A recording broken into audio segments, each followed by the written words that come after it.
Salute, this is Brain Up. Today we are going to tell you some interesting facts. Hold tight and let's go. 1. Manipulation with guilt or resentment.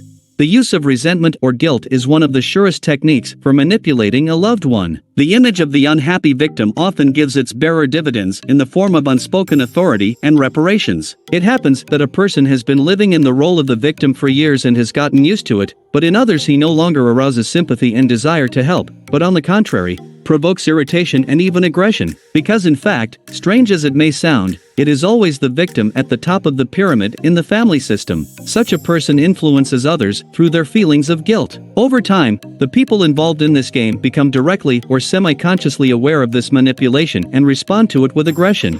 2. Manipulation by silence. People resort to meaningful silence when they want to show how upset they are. Otherwise, they think you will think the problem is unimportant to them. People who often resort to silence for insignificant reasons create an unpleasant atmosphere that can ruin working relationships. The silence is calculated to make you feel guilty when you realize how upset this person is.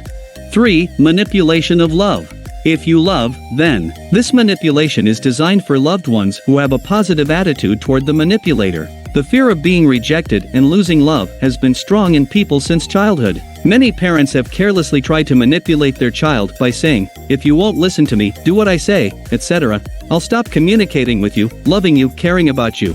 4. The here and now solution. This manipulation technique seeks to get the person to make a decision immediately. The manipulator provokes and sometimes directly insists that it is imperative to decide here and now because tomorrow will be too late. Grab your bags, the train is leaving, and similar verbal threats form demands for a quick and rash decision. Creating fuss and emotional tension reduces the awareness of behavior and reasonable control of the situation. A host of swindlers, from train station thieves to pyramid schemers, take advantage of this. 5. Use of obscure words and terms. Such a trick as saturation of speech with clever words and complex concepts can cause different reactions in the interlocutor. On the one hand, it creates an impression of the significance of the problem discussed, the weightiness of the arguments presented, the high level of professionalism and competence of the speaker. On the other hand, the use of incomprehensible, scientific terms can provoke the opposite reaction of the opponent in the form of irritation, alienation, or leaving in a psychological defense. However, this trick is successful when the interlocutor hesitates to ask about something or pretends to understand what it is all about and accept the arguments presented. 6. Using the opinion of the masses.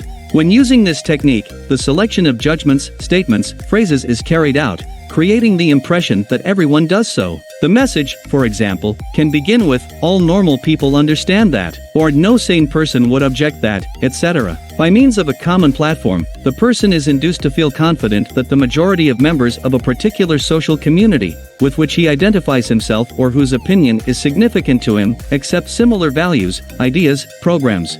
7. Reverse desire. This technique consists in achieving something by persistently expressing a desire that is the opposite of what one really wants. The fact is that emphasizing the extreme desirability of fulfillment of a request, for example, its repeated repetition, induces, on the contrary, to refuse to fulfill it, and often even provokes the exact opposite. This antagonism is what manipulators use.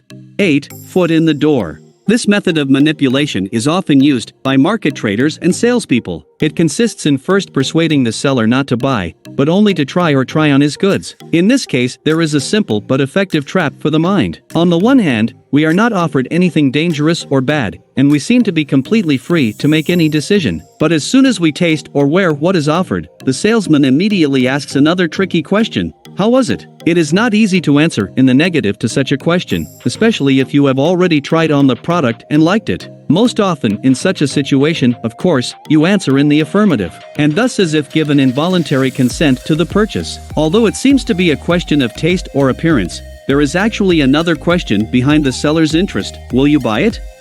If you learned something new today, please like it and share it with your friends. And join the Brain Up.